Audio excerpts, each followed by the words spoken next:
Hello, everyone. Welcome to Grace Every Day, a podcast for Christian wives of blue collar guys.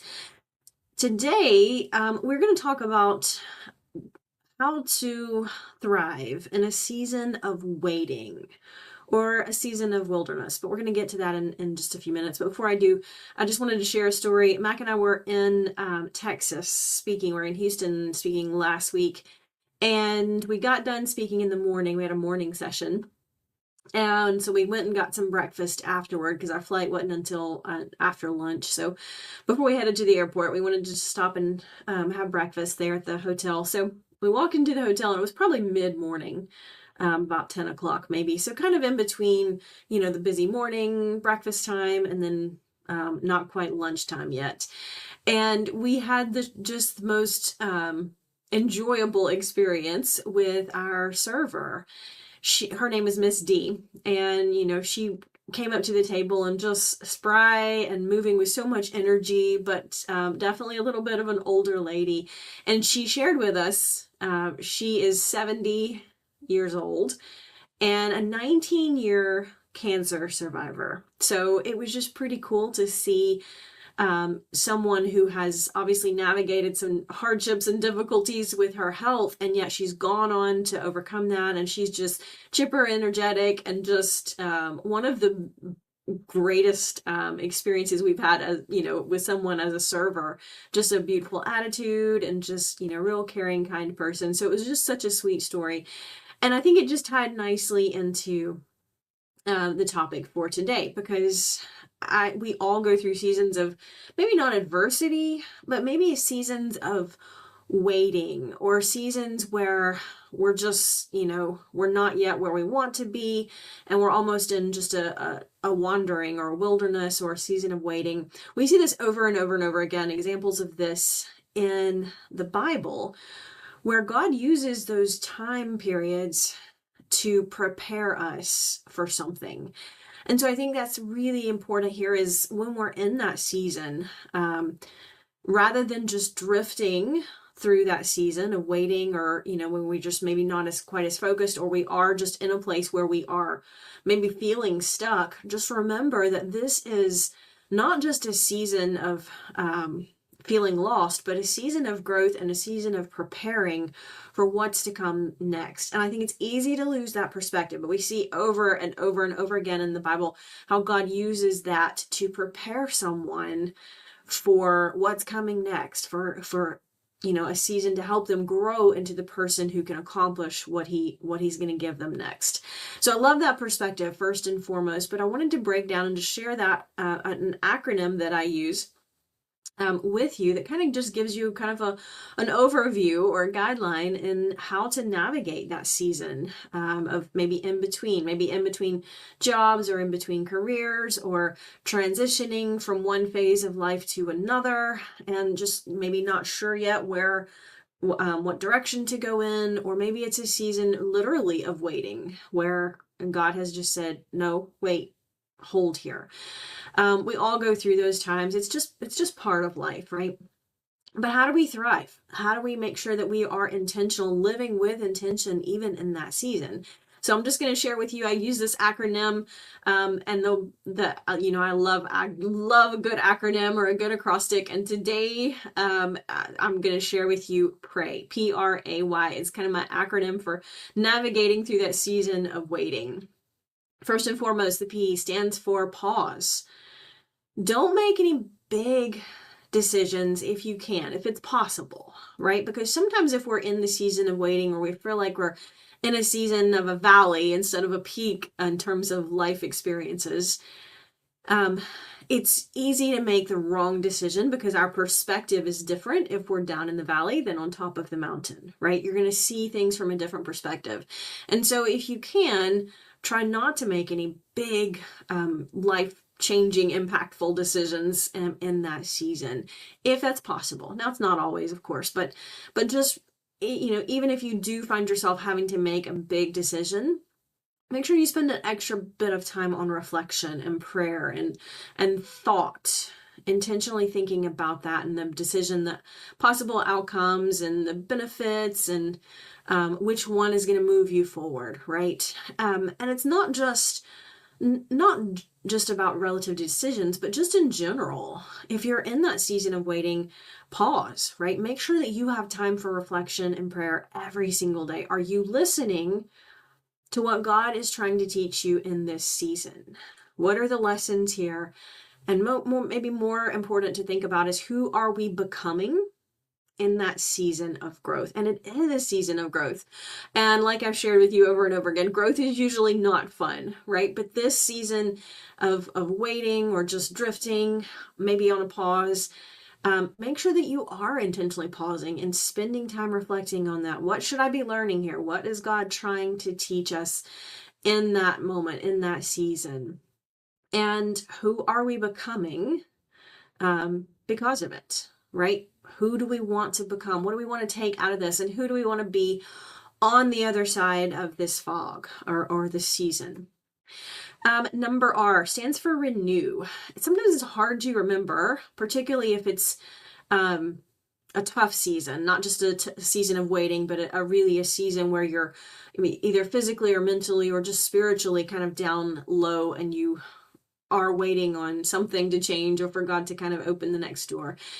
And it's hard to remember to make intentional time for renewal. Sometimes it can feel like you don't have time, or you're stressed and you're not going to enjoy renewal. But remember, renewal is so critical for us, both on a personal level and also in our relationships, right? Those close relationships.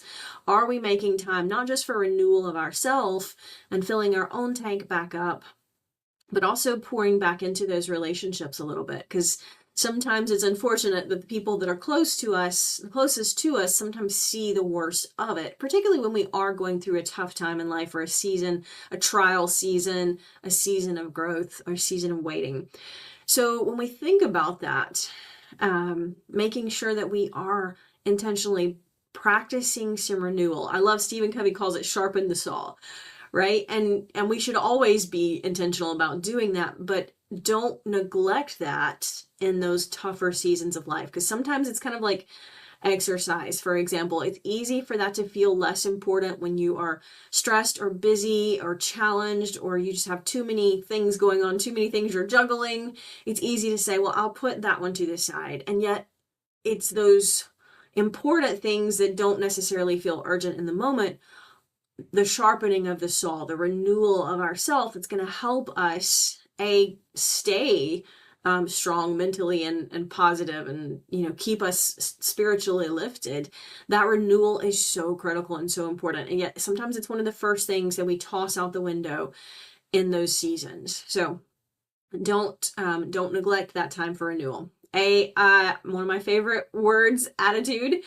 Make sure that you are staying positive and practicing gratitude, continuing to be thankful for what you have instead of bitter about what you don't have. It is so easy to get in that pattern of negativity and feeling the loss, or focusing on the loss, or focusing on what we don't have, and forgetting to be grateful for what we have.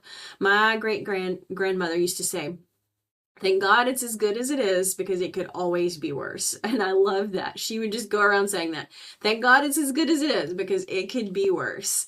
And it's just one of those sayings that stuck with me for so long. I mean, she always just was such a sweet, gracious person. She was always just practicing gratitude and being thankful for what she had, and instead of dwelling on things she didn't have. And that could even be health as she got older. She always was just, I'm thankful for what I can do today. I'm thankful for what I have.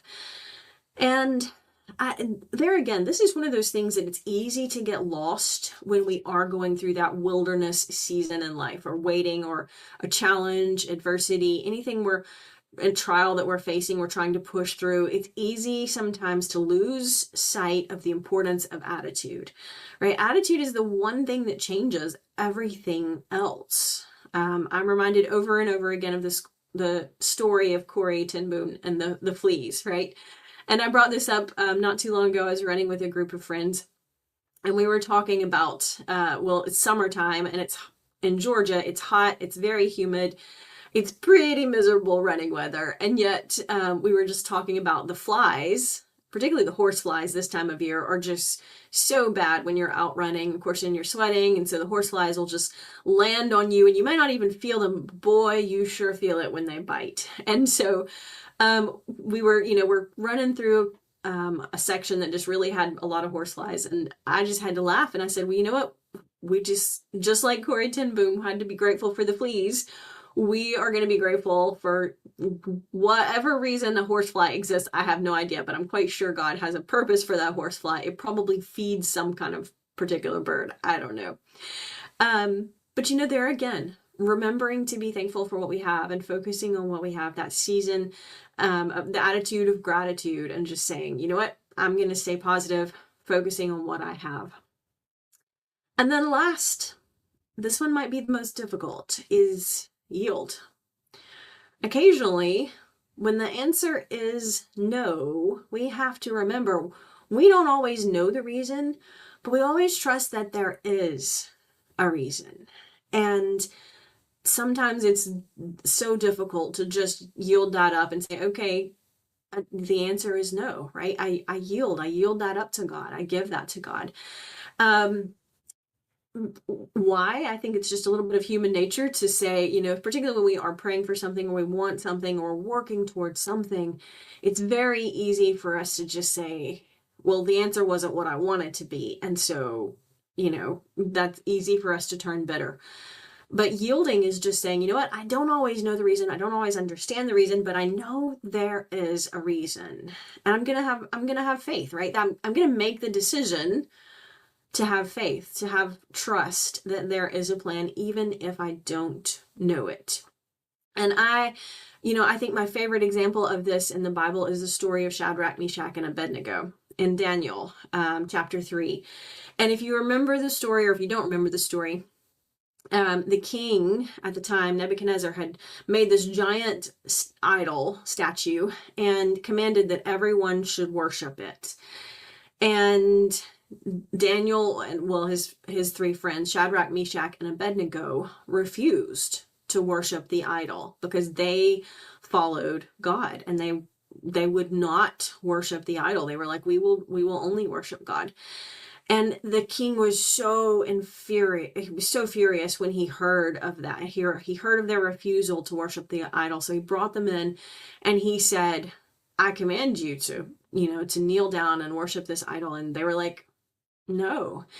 And I love the response, because they go back to the king and they say, we will not worship the idol because we worship God. And the king was so mad. He was like, if you don't worship this idol, I'm going to throw you into the fiery furnace. And he tells the people who build up the fire for the furnace to make it 7 times, hotter than it normally is. And, they knew that he was going to throw them into the fiery furnace, and they still stayed faithful. They said, the response comes back in Daniel. It says, our God is able to deliver us, but even if he doesn't, we are not going to worship the idol. We will stay faithful to God. And I love that, because that's a big if, isn't it? It's having that absolute faith that God is able to deliver us, but even if he doesn't, we still stay faithful. And that's the foundation of yielding, right? Of having faith and trusting God's plan, is saying, you know what? He's able to bring us out of this, but even if he doesn't, I'm still going to yield that this is all part of his plan. And of course, if you know the story, the king commands them to be thrown into the furnace, and the men who were bind them up and throw them in, got burned. And yet Shadrach, Meshach, and Abednego are walking around in the fire, and the king is amazed because they are not burned. And then he sees a 4th man in the fire, and he says, that looks like the Son of God. And they bring them out of the fire, and they don't have any burns. Their clothes aren't singed. They don't even smell like smoke, which is interesting, right? There was such a shield of protection around them that they don't even have a smell of smoke on their clothes.